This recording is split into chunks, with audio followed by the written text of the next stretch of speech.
Hi everyone, welcome to global online. This is Ankita Sood. Paper one में आज हम types of research के most expected questions लेकर आए हैं, जो कि एग्जाम में आपको अच्छा स्कोर करने में ज़रूर मदद कर सकते हैं। तो इसीलिए फिर स्टूडेंट्स, आज का सेशन शुरू करते हैं। स्टूडेंट्स, पेपर वन में आप सबको हेल्प करने के लिए एक कंप्लीट कोर्स में लेकर आई हूँ, जिसमें अगले 30 दिन के अंदर आपको रोज 2 से 3 लाइव लेक्चर्स के साथ पेपर से पहले 100% सिलेबस तो कवर करवाया ही जाएगा। साथ ही आपके रिवीजन के लिए full syllabus MCQs and PYQs भी दिए जाएंगे, जिसमें कि आपको कुछ ऐसे ट्रिक्स बताऊंगी जिससे इजीली करेक्ट आंसर को पेपर में आइडेंटिफाई किया जा सकता है। फाइनल प्रिपरेशन के लिए अपडेटेड मॉक टेस्ट है and 5000 plus MCQ question bank है, जो कि एक्सप्लेनेशन के साथ आपको मिलेगा। एंड यकीन रखिए कि इसमें से एज इट इज सवाल पेपर में आपको देखने को मिल सकते हैं। लिमिटेड पीरियड के लिए ये डिस्काउंट आपको दिया जा रहा है। इसके लिए आपको गिवन नंबर्स पर व्हाट्सएप के थ्रू कॉल या मैसेज करके पूरी जानकारी लेनी है। साथ ही स्टूडेंट्स, फ्री वीडियोस और मॉक टेस्ट के लिए ग्लोबल ऑनलाइन ऐप को डाउनलोड कीजिए। स्टोर सेक्शन पर सर्च बार में आपको लिखना है कोर्स का नाम। कंटेंट पर जाते ही आप देखोगे कि यूनिट वाइज फोल्डर्स हैं, जिससे कि आप कभी भी किसी भी यूनिट से अपनी रिवीजन को स्टार्ट कर सकते हो। आपके स्टेट के अलावा अदर स्टेट्स के पीवाईक्यूज भी हम आपको देते हैं प्रैक्टिस के लिए, ताकि आपको अपकमिंग एग्जामिनेशन के लिए एक आइडिया मिल जाए कि किस लेवल के सवाल पूछे जा रहे हैं। तो ये एक ऐसा कोर्स है जो डेफिनेटली स्टूडेंट्स आपको एग्जाम क्वालिफाई करने में हेल्प करेगा। फर्स्ट क्वेश्चन है, which type of research encourages participants perspective. निम्नलिखित में से कौन सा ऐसा रिसर्च का प्रकार होता है जो कि शोध में जो भी प्रतिभागी होते हैं, जो भी पार्टिसिपेंट्स होते हैं, उनके दृष्टिकोण को प्रोत्साहित करने में मदद करता है, उनके दृष्टिकोण को अच्छे से समझने में मदद करता है। ऑप्शंस है हमारे पास, historical research, experimental research, ethnographic method. So देखो यहाँ पर हिस्टोरिकल रिसर्च क्या होता है? ऐतिहासिक शोध, यानी कि जो चीजें ऑलरेडी हो चुकी हैं, अब जो चीजें हिस्ट्री बन चुकी हैं, जिन चीजों में अभी हम कोई बदलाव नहीं ला सकते, या जो इंसान हमारे सामने अभी है ही नहीं, जो हिस्ट्री बन चुका है, उनके बारे में कुछ भी पढ़ लें, क्या उनके जो प्रतिभागी हैं उनके दृष्टिकोण को हमारा प्रोत्साहित करने का कोई मतलब बनता है? नहीं बनता है, क्योंकि वो लोग अभी है ही नहीं, वो हिस्ट्री बन चुके हैं। तो ये तो गलत ऑप्शन है। एक्सपेरिमेंटल रिसर्च हमेशा एक्सपेरिमेंट करता है, जिस चीज के बारे में हमें पता नहीं होता उसमें कुछ नया प्रयोग करके नया ढूंढने की कोशिश करता है। तो ये भी गलत ऑप्शन है इसमें, क्योंकि प्रतिभागियों को किसी भी तरीके से, उनके दृष्टिकोण को किसी भी तरीके से प्रोत्साहित करने का कॉन्सेप्ट नहीं होता। जैसे साइंस लैब में एक्सपेरिमेंट होते हैं, तो उनके दृष्टिकोण से रिलेटेड यहाँ पर कोई पॉइंट नहीं रहता। अगला ऑप्शन है एथनोग्राफिक मेथड, यानी कि निर्वंश विज्ञान विधि। ये आपका करेक्ट आंसर होगा, क्योंकि देखो, एथनोग्राफिक मेथड मैंने आपको बताया था, ये क्या करता है, किसी भी ग्रुप, किसी भी कम्युनिटी या फिर किसी भी कल्चर के अंदर जो लोग काम कर रहे हैं, उन लोगों के बिहेवियर को समझने में मदद करता है। उन लोगों का आपस में कैसे बातचीत है, उन लोगों की एक दूसरे के साथ सोशल इंटरेक्शन कैसी है, ये सब कुछ जानने में एथनोग्राफिक रिसर्च मदद करता है, जिससे कि पार्टिसिपेंट के दृष्टिकोण को बढ़ावा दिया जाता है, उनको प्रोत्साहित किया जा सकता है। सो करेक्ट आंसर है ऑप्शन नंबर सी। अगला सवाल है, quantitative research is also called what. So हमने पढ़ा था मात्रात्मक अनुसंधान क्या होता है? एथनोग्राफिक होता है, ये इसका टाइप तो होता है, लेकिन और ऑप्शंस भी देख लेते हैं। अनस्ट्रक्चर्ड अप्रोच, ये भी नहीं होगा, क्योंकि अनस्ट्रक्चर्ड होता है आपके पास क्वालिटेटिव। ठीक है, क्वालिटेटिव रिसर्च अनस्ट्रक्चर्ड होता है। डिस्क्रिप्टिव अप्रोच, क्वांटिटेटिव, हमें क्या करता है, क्वांटिटी में रिजल्ट बताता है, कि ग्राफिकल फॉर्मेट में रिजल्ट बताता है, तो ये डिस्क्रिप्शन के अंदर तो नहीं आता।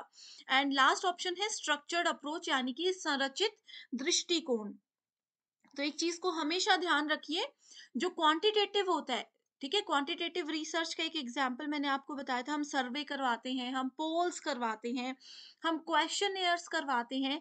ये सब चीजें क्या होती है, एक प्रॉपर प्लान करके ही करवाई जाती है। अब ऐसा तो नहीं है आपको किसी चीज पे सर्वे करने का मन किया, आप उठे और पब्लिक के पास चले गए, ऐसे कभी सर्वे नहीं होगा। सर्वे के लिए आपके पास एक प्रॉपर प्रॉब्लम होनी चाहिए, एक ऑडियंस आपको पता होना चाहिए। हमने डिस्कस किया था कि एक ऑडियंस क्या होती है, टारगेट ऑडियंस क्या होती है, कि जो हमारा सवाल है वो किस एज ग्रुप के लोगों से हम पूछेंगे, ये पता होना चाहिए।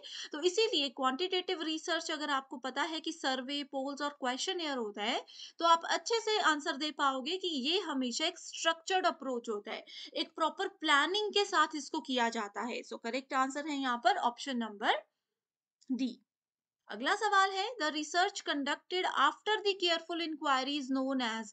मैंने आपको बताया था कल ही कि एक फैक्ट है, एक इंसिडेंट है, इंसिडेंट हो गया, उसके बाद हमें पता चला, फिर हमें जानना है कि भाई ये इंसिडेंट क्यों हुआ था, इसके पीछे क्या कारण था। तो ऐसे में कौन सा रिसर्च यूज होता है? ऐसे में यूज कौन सा करते हैं? Applied, action, both applied and action, या फिर फंडामेंटल। तो करेक्ट आंसर क्या है? Option number one, that is applied research. ठीक है, अच्छे से, बहुत अच्छे से हमने किसी चीज की इंक्वायरी कर ली, बहुत अच्छे से हमने उस चीज को समझ लिया, उसके बाद उस नॉलेज को अप्लाई करना, that is called applied research. अगला है, a researcher attempts to evaluate the effect of method of feeding on anxiety proneness of children. इसमें कौन सा रिसर्च का मेथड यूज होगा? अब देखो, इस क्वेश्चन को नहीं समझ आया, थोड़ा सा लेंदी स्टेटमेंट है, आपको क्या समझना है?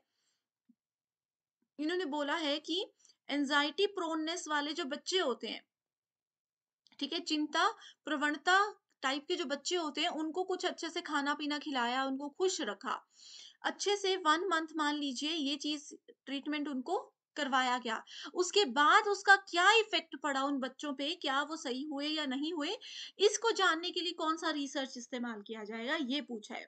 ऑप्शंस है case study, experimental, ex post facto, या फिर सर्वे मेथड। सो करेक्ट आंसर है एक्सपोस्ट फैक्टो, क्योंकि इंसिडेंट हो चुका था, बच्चे एंजाइटी प्रोननेस से पहले से जूझ रहे थे, अब उनको ठीक करने के लिए एक ट्रीटमेंट लिया था, वो जानना है हमें कि असर वो किया या नहीं किया, उस पे जो रिसर्च होगी, that is ex post facto research method.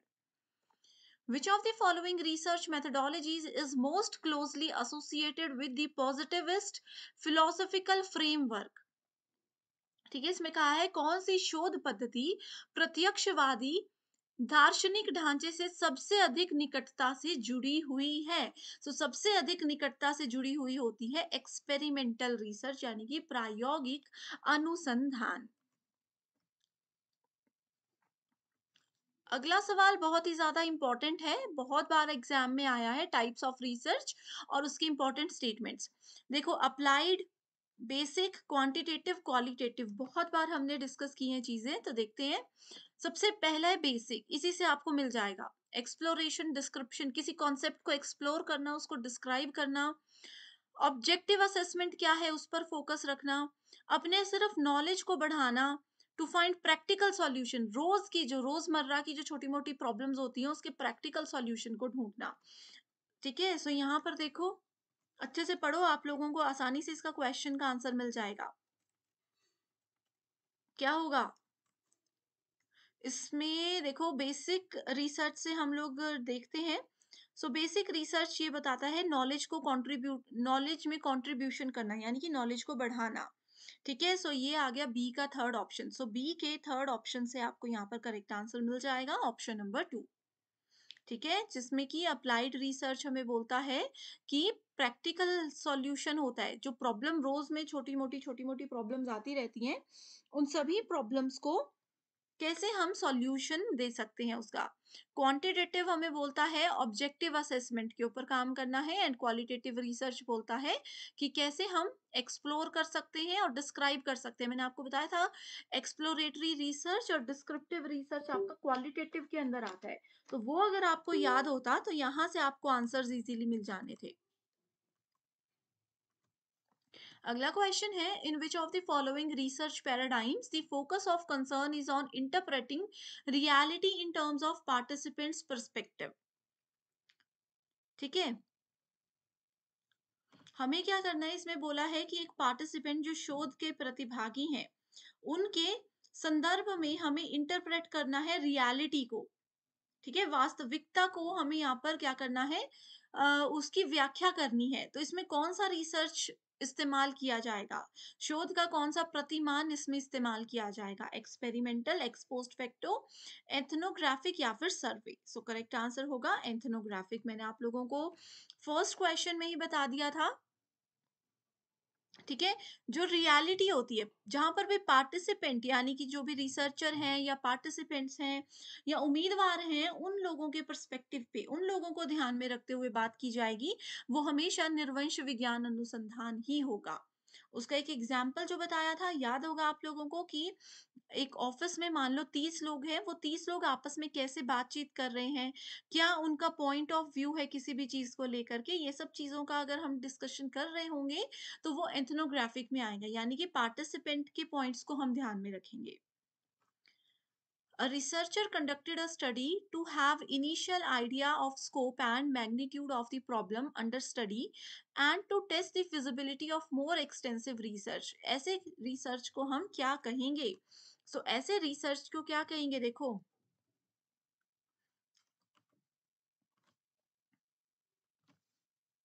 Okay, एक ऐसी रिसर्च, एक रिसर्चर ने देखो एक स्टडी की जिसमें उनके पास ना एक थोड़ा सा आइडिया है, रिसर्च का जो प्रॉब्लम है उसका थोड़ा सा आइडिया है कि इसका क्या स्कोप हो सकता है, क्या प्रॉब्लम हो सकती है, किस लेवल पर ये प्रॉब्लम होगी। तो ऐसे समय में उन्होंने जो रिसर्च किया उसको कहेंगे हम एक्सप्लोरेटरी रिसर्च। एक्सप्लोरेटरी में इनिशियल आइडिया, ये इसका एक ट्रिक था। मैंने आपको पहले भी बताया था कि एक्सप्लोर करना यानी कि जिसमें एक रिसर्चर के पास या तो थोड़ा सा नॉलेज है या बिल्कुल भी नॉलेज नहीं है प्रॉब्लम के बारे में। तो पहले क्या करते हैं, वो प्रॉब्लम को समझते हैं। इसमें दो चीजें थी, एक इनिशियल आइडिया और प्रॉब्लम अंडर स्टडी, कि वो प्रॉब्लम को भी पढ़ रहे हैं, प्रॉब्लम को भी समझ रहे हैं। इन टर्म से ही आपको मिल जाता answer exploratory study. A non-government organization conducted a study in Gram Panchayat to see the impacts of campaign approach on enrollment and retention of rural elementary school children.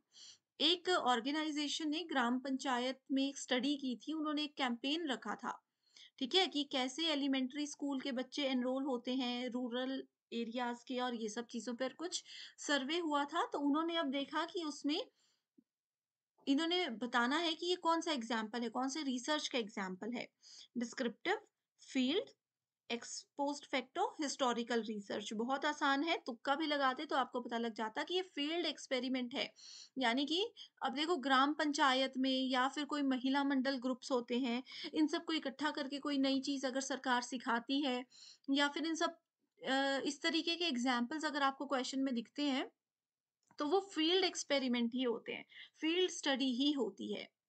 ठीक है, तो यहाँ पर यही से आपको पता लग जाता कि ग्राम पंचायत आई है, यानी कि पब्लिक इससे जुड़ी हुई है, आम जनता इससे जुड़ी हुई है, और आम जनता जब भी जुड़ती है तो वो फील्ड एक्सपेरिमेंट होने के ही चांसेस होते हैं करेक्ट आंसर में। ठीक है, in which of the following research methods manipulation and control of variables and randomization of sample are two of the basic requirements? ये क्या है,